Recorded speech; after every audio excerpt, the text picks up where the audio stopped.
Hello there. Are the days of the BBC as we know it now well and truly numbered?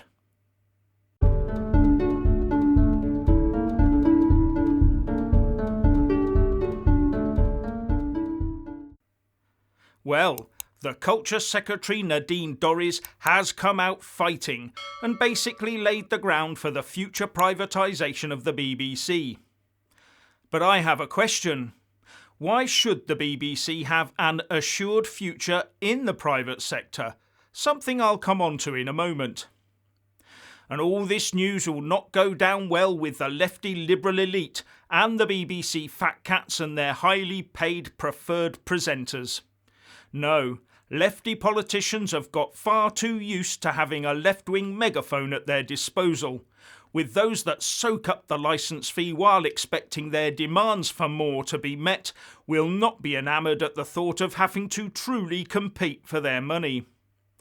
But Dorries has started to screw down on the BBC money supply with talk of freezing the TV licence fee for 2 years, and then imposing lower than inflation rises on the state broadcaster's licence fee until its royal charter expires at the end of 2027, all to protect people from paying too much out of their overstretched wages. And according to the spreadsheet wallers, this could cost the BBC £2 billion over the next 6 years. And the Beeb bosses are straight in there complaining that this will affect their ability to produce hit programmes. Although when they say hit, I think they mean diversity box ticking. Anyway, here's what the Culture Secretary tweeted this morning. This licence fee announcement will be the last. The days of the elderly being threatened with prison sentences and bailiffs knocking on doors are over. Time now to discuss and debate new ways of funding, supporting and selling great British content. This will get the BBC bosses on a war footing and gearing up to fight for their taxpayer funding, something they view as their right. They will not go quietly into the night. And now that they know they're on the slope to public sector oblivion, if you thought they were biased before, you ain't seen nothing yet. They will probably see it as their mission to bring down this BBC culture-destroying Tory party. But Nadine Dorries realises this. According to reports, she told friends that, "I'm from the roughest streets in Liverpool. They can come after me if they want, but I am resolute. It's over for the BBC as long as I am in this job." And one of her unnamed allies reportedly said, "The days of state-run TV are over." The BBC bods are not going to like the sound of that one. Now, it's also emerging that the BBC is so resolute in its thinking that the licence fee is untouchable that when the issue of alleged BBC lefty bias came up, they couldn't see why a perceived bias should have any effect on their public funding. Sounds like they think it is their duty to push a lefty woke narrative on the people, while the people still pay for their own indoctrination. And the BBC can also push out anything, and it doesn't matter how badly it goes down, they still get paid the same. There's never any financial hit for producing stuff people don't watch. There's also no financial hit for ruining long-running programmes like Doctor Who with wokeness. And one previous supporter of the Beeb, David Mellor, writes in the Mail today that, "Unfortunately, I wasn't right. Over the years I have discovered I had the courage of convictions that were not worthy of belief. As the BBC lurches to ever greater absurdity on the far-out fringes of supposedly advanced thought, all at the expense of the public purse, I regularly ask myself how I could have got it so wrong."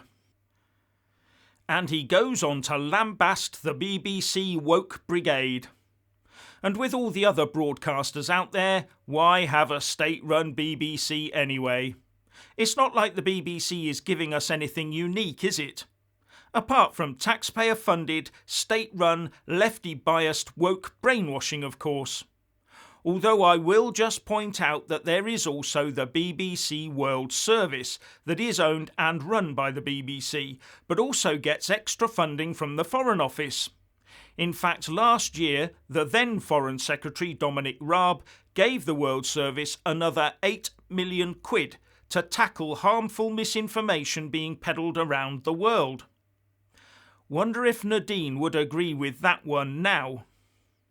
Anyway, now that the Tory campaign to tidy up our broadcasting has burst into the open, we can expect to see a lot of subtle and not so subtle Tory bashing by the BBC, especially near election times, of course. And there is the Southend West by-election coming up soon.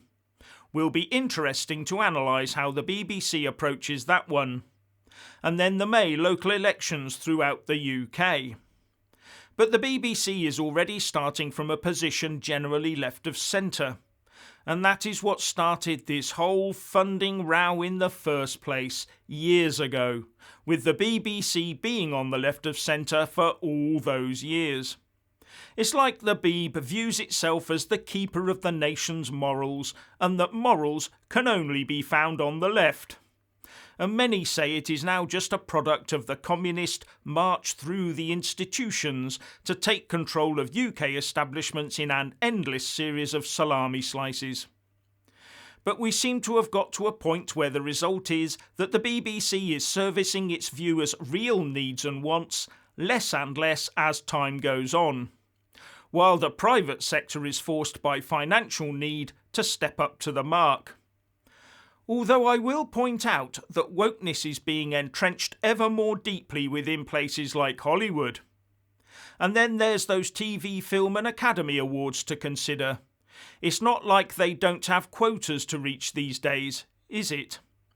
So pushing the BBC into the private sector won't necessarily make it any better, because the private sector is catching up with them in the way it produces more and more stuff that will appeal to a smaller and smaller audience, all driven by minority interests pushing governments and social media to comply with their ever more woke requirements.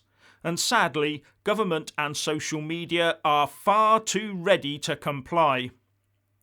In fact, what we may need in the UK is a whole new creative broadcasting environment where ratings are more important than minority interest indoctrination.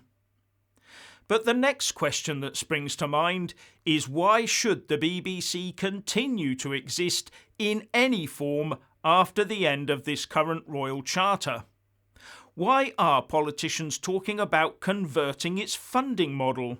Why not say today that the plan is that the BBC will be wound up as an entity by January the 1st, 2028, wound up completely, and put in place a 5-year plan to do it?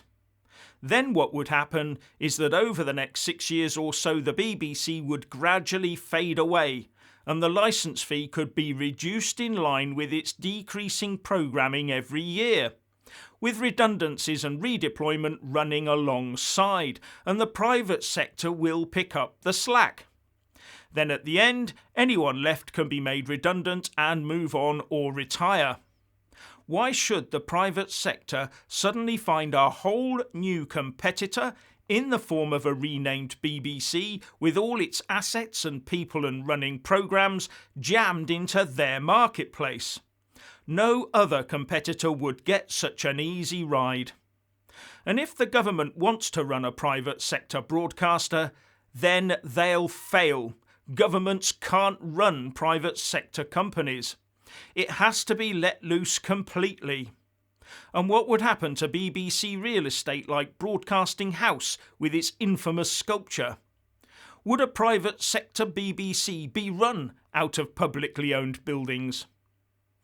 Now, when we no longer need army regiments, for example, we just disband them, make the troops and staff redundant, and sell off the bases while putting assets on the market or scrapping them.